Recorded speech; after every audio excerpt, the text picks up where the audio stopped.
take the anger out, True. go into some Coen shit. Yes, please. Yeah, what a movie.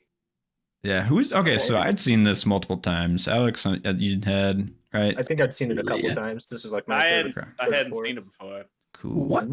Yeah. Well, Joe, let's get your first opinions since I'm please. most curious. You know, Man, I watched it earlier today, and I feel like I was just like instantly into it. It like reminded me of so many different things, actually. Like it reminded me of kind of Breaking Bad, but like also it like reminded me of like David Fincher sometimes, or like weird Tarantino shit sometimes.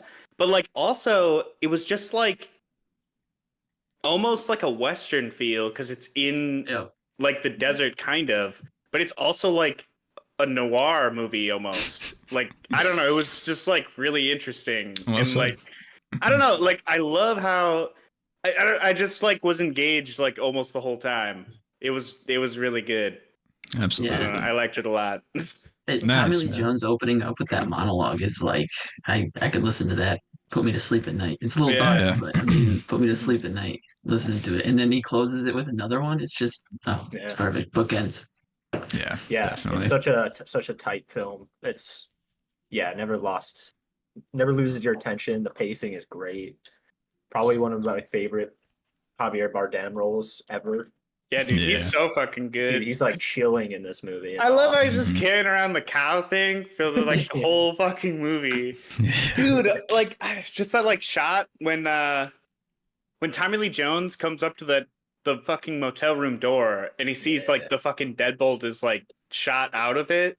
And then it just like flashes Javier Bardem like in the hotel room, like behind the door kind of. But like I don't think it's at the same time, but it's like I don't know, it's just like so fucking eerie. Like I don't know. Yeah, almost gives me like Psycho vibes almost. Like there's like with the motel room kind of shit. Like I don't know. For sure. He puts he closes the shower curtain on the one dude and fucking shoots him. Yeah, I mean, this was my favorite Coen for a long time, and I was really curious to see where it would land now we're lining them all up here. And I gotta say, it just takes the cake, man. I mean, it's their best movie in my opinion. It's the whole package. Like I was wondering too, is like they're obviously like going for prestige here. You can feel it, like that they're trying to elevate the material in a way that they like there's no nonsense here that they might have in some other films. So at a certain point, it's like not like specifically a Coen movie in a way where it's like doesn't have their personality, I guess you'd say, but it's there obviously. But so I was like wondering, would I rather have like Big Lebowski or Fargo as the top? Because that's like more encapsulating of like the Coen shtick. But this movie is just too well crafted. It's just too like executed. I think, they're taking chunks of dialogue from the actual book, but reading the book and then watching the movie, it's not just the dialogue, but I think it's how they direct their actors and how they like make them more charming than they are in the book and more interesting and more enjoyable to hang around with. Like the whole dynamic between Llewellyn and I can't remember her name. His wife. Yeah. Llewellyn and his wife, Carla Jean. Yeah. When they like their dynamic together is just so much better in the movie because I'm pretty sure if I remember correctly in the book she's like 18 and he's obviously a lot older and it just feels weird in the book, but in the movie you can tell there's an age difference, but it doesn't matter. You don't feel it, and their chemistry is there, and it's just the way that they have one scene together too. Is this his daughter or is this? And you're instantly like, I don't know, you're there with them and you understand their relationship in that one scene, Mm-hmm.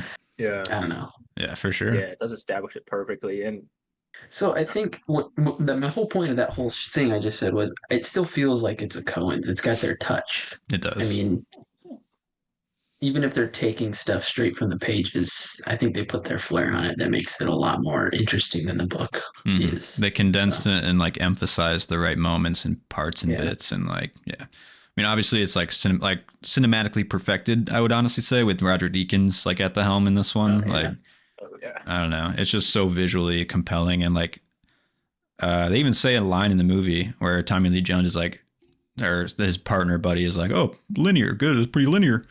And this movie is just, it's very linear and just like one thing unfolds into the next and it actually like impacts the next like thing that happens and you can feel like the progression. And I think that's why it's so like immersive and engaging, is like you just like are with the 3 to 4 characters watching them like tiptoe or like move around each other in different ways. And like, it's just so fucking good, man. Yeah, it's like it almost feels like cat and mouse with Javier and Llewellyn. Yep. And I don't know, like there's so much like metaphorical stuff happening. Like after Tommy Lee's first monologue, and then like it cuts to Llewellyn like hunting, I was like, holy shit. Like, I don't know, something just clicked in my brain where I was like, okay, and then Llewellyn's like basically being hunted himself later. And it's like these guys are both like sort of like predator, right? They're both like hunters, and it's like they're trying to outsmart each other and figure stuff out. There's like even like the shot, because it's like in the day he's in the same spot as like his truck on the hill, like looking down onto like where the shit happened. And then at night when he comes back, he's like down in the shit where it happened, and you see like up his truck, like on top of the hill, like where they're like looking from basically his perspective onto him. Yeah. Like as in like they're hunting him, like, you know, like the it's so like situational. How everything can happen. I mean, that's also what's great about the villain, is like he's obviously one of the best like psychopaths you've ever seen. But to me, I think a lot of people like hype up just how random and just how chaotic he is, which don't get, obviously he is, but like he's also bound to like money in a way that makes him like human. That I like he people think he's like ethereally like crazy. He kind of is, but he also has like primary goals the same way Llewellyn does too. Right. You know, like with the money and with the objectives and with the crime, and like I guess it was unclear to me, was he like, I mean, he is like in some kind of like assassin, right? He's not just like some serial killer. Seems he's like hitman. He's like a hitman. Yeah. I'm pretty sure he's just the cartel's go-to guy to get the shit done that needs to get done. Yeah. Because I mean, like, I don't know, he knew like too much shit on like what he was doing to be just some random killer. Right. Yeah, and like you see everybody him who fumbled the situation, he just wiped them out. I mean, he cleaned up the whole slate. So like you see him get arrested at the beginning, you don't know what for, like how connected he is, and then obviously they don't give you all the information, which is kind of like another way that this movie lives in your mind more, I'd say, where it's like you got to put those pieces together. It's like, who the fuck is this character? Yeah, like, I kind of like, because like I didn't even know. I'm like, who the fuck is this guy? Right. Like, how is he connected to the other shit? Because as the viewer, I'm just like in the same spot as Tommy Lee Jones. Yeah, like what the fuck's happening? Who the fuck are these guys? You don't really learn that until Woody Harrelson comes in and he's like, "Oh yeah, I know." Yeah, it kind of explains some shit. Yeah, for sure. It was a great setup too for the three first like major cuts. It was a great setup for the three main characters. I mean, you have Tommy Lee Jones's monologue. He's talking about the 14-year-old boy who basically was like, "I would kill again if you let me out today," or whatever, and I'm probably going to hell. And then it cuts to Javier Bardem's scene where he fucking kills the guy, and like after he kills him, he has this like sigh of like, "Ah, that felt great," you know, really let off some steam. And then he goes and finds the guy on the road, and he says, "Hold still." Cuts to Josh Brolin, and he's saying to the deer, "Hold still," you know. So it's just like a great setup of all these characters and lining it up nicely. Absolutely. And then once you get to Josh Brolin's character, like his introduction and like the leading into the plot of it all, that's where I feel like you really start to just dig into that, like the story into that character. One of the moments I was just like, that is, I don't know, just so simple. You just have to like think about what a character would be and think about and do. Because when he shoots the round, he like picks up the shell and puts it in his pocket.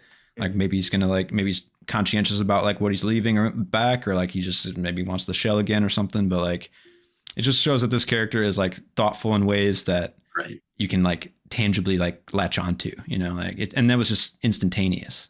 Yeah, and it makes his later actions make sense because he's making that conscious decision to either be resourceful or just clean up after himself. But then he gets to the scene and he's working it all out in his head. And like a normal movie might just have him find the guy under a tree, but like he's walking you through his process. He'd come out the way they came in. Where am I going to go? I'm going to look for shade. And then he finds the closest tree on the way out.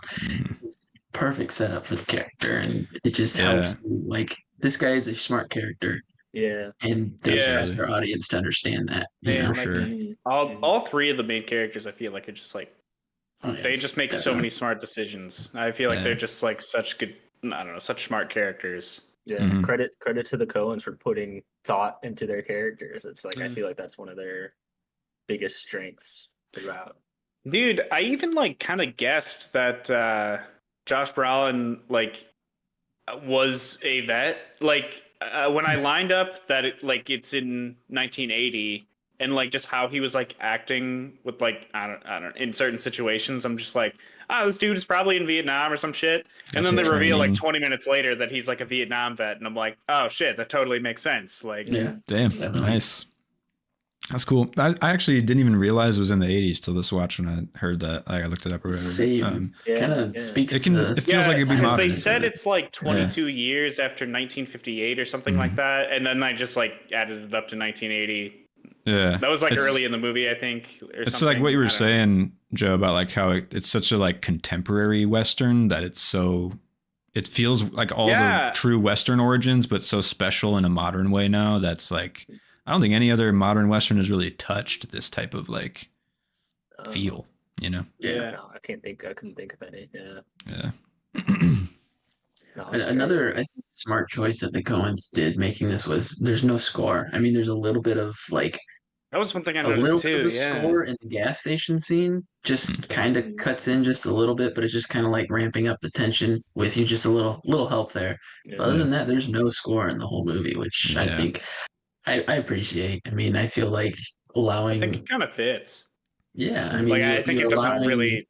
I don't know.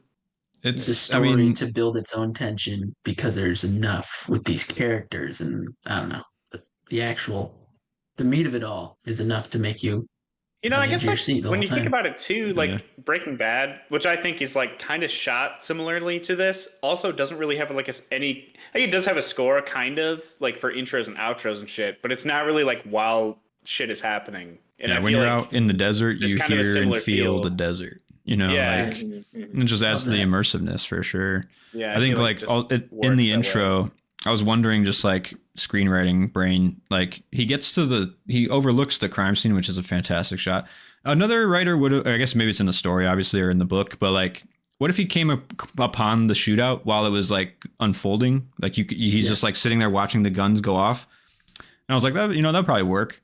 But like the silence of it, the actual like tension built from like no sound is like what makes that so immersive and effective. Yeah. So it's like they definitely made the right decision, and it's just so cool how that like works. I guess where like Yeah. minimalist is maybe the most effective if it's compelling.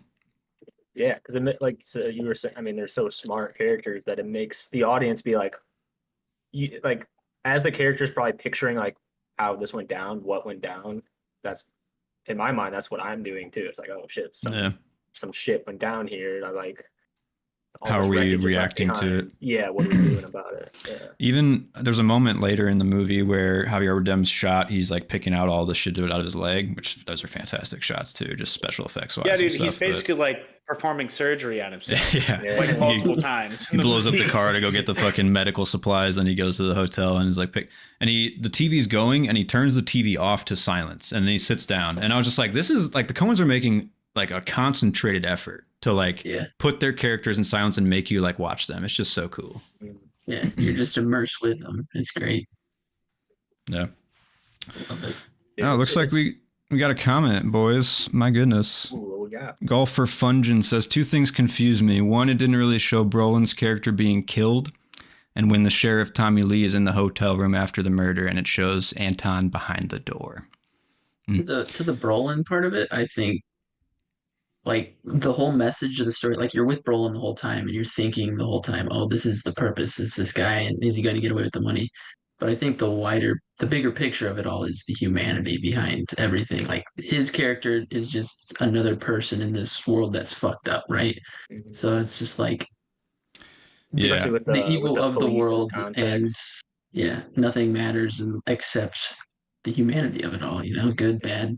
It parallels like Shigur's character, where he's like the 50-50. He's basically like the randomness and like the Right. cosmic like alignment of Chaos. situations is what he fixates on, and like how these things can like actually like coalesce to like whatever climaxes out of him, whatever he thinks is like the moment or whatever.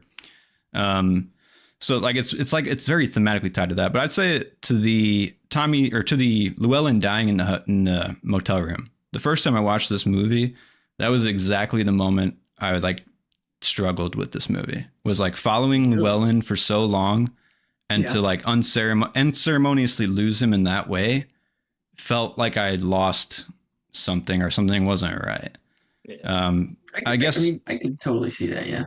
I guess the way I rallied it was like we're ultimately in Tommy Lee Jones's perspective in this movie. We start and end with him, and we have these great like riffs in the middle with these awesome characters. But that just proves to me that we enter that scene with Tommy Lee Jones, and he's our vessel for the story, which is like we don't understand the situation. We can't actually like on the outside of it still. Yeah. Yeah. Yeah. So it does work, and but I can agree, Golfer Fungin, that it is like shocking in that moment. And it's so like at first when I watched it, I didn't even know it was Llewellyn, you know, like Right. Yeah. Definitely. It's just like he seems so significant, but in the grand scheme of things, we're all pretty insignificant, you know? Yeah, right. Like I almost thought he was the guy in the pool because like it's like the scene before he's dead. Basically, I think is like when Tommy Lee Jones comes to the motel. The scene right before that, I'm pretty sure he's at the pool talking he's to like that other just woman. arriving. Yeah, it's so and sudden. like he's right by the pool, so I just thought he was like that guy at first, and then they showed the other body like inside the hotel room, and it's like obviously like him. You know? Yeah. Yeah. It's hard to It's accept because that character's like you rally behind him so hard in this movie, Yeah. you know. Especially after their like legit meeting and conflict, like their shootout and stuff. Yeah. You're That like, shit's okay. so fucking good, man. Dude, it's so badass. Just like the second by second tension. Mhm. Just so fire. It's just him like having a to buy bold clothes choice off by the dude. Coens to just not put it on screen either. I don't know. Yeah. Yeah, it's They went bold. for it. Number one, bold It to is kill bold. off that dude, like probably your main protagonist outside of Tommy Lee, and then and also to not show it. Yeah. Yeah. But to the Anton thing, I didn't. I mean, Joe, you said like it was probably at a different time, which makes sense to me. I also thought it might just be like a different motel room. He's like, That's possible. You know, Well, he like nothing- escaped outside of like he escaped through the vent because he saw like the unscrewed vent cover. I think. Yeah. I mean, I don't know how. Or at least that was the last shot of the scene. So I assume the implication was that he left through the vent. But like even in the shot that like he's behind the hotel room door, but you can see like the hole through the like deadbolt lock. yeah, Like it's like shining in light, light, and then yeah. like half his face is like lit up. Yeah. So like Yeah. I think it was just like a different time when he's just like waiting at the door or something. That's how I took it too. I thought it was a different time. They're both returning to the scene of the crime, just like I forget who he was speaking to beforehand, but they mentioned, he was insane enough. It was the guy who was walking out of the diner with. He said he's insane enough to return to the scene of the crime. So I it was guess just like two that different other times happening. like the parallel. first I don't know. motel, he That was makes in like multiple rooms though. So I guess like it wouldn't be like out of the question if he was just in a different room. I don't Yeah. know. I mean, he could I be mean, there. Yeah. Like he's always like on neck right behind him, right on top of him. Yeah. But As for the Have to vent rewatch. situation, I think that was just Anton looking for the money. Yeah. Since that's where he hit it last time, I just figured he'd check the vents to see if it was in there, possibly. Yeah, that makes sense. Probably. I mean, that's what's great is like these little moments that you can like think of like, what were they? Because one moment just thinking back is like Sugar opens the door, checks like the room, and then he like closes the door and then immediately opens the door again and is like, it's just like this like methodical nature. It's just, those are the character moments you latch onto. Same with, it's just Coen's attention to detail, but also character with like the sawn off shotgun. And then you see him like actually like filing the barrel. It's like there no detail is left unturned here, and they add and emphasize everything when you add them in. Like it's great. Same when Anton sits on the bed and takes off his boots, you think he's just getting comfy, but no, he's walking quietly to the next room. Right. And yeah, Yep. yeah, smart.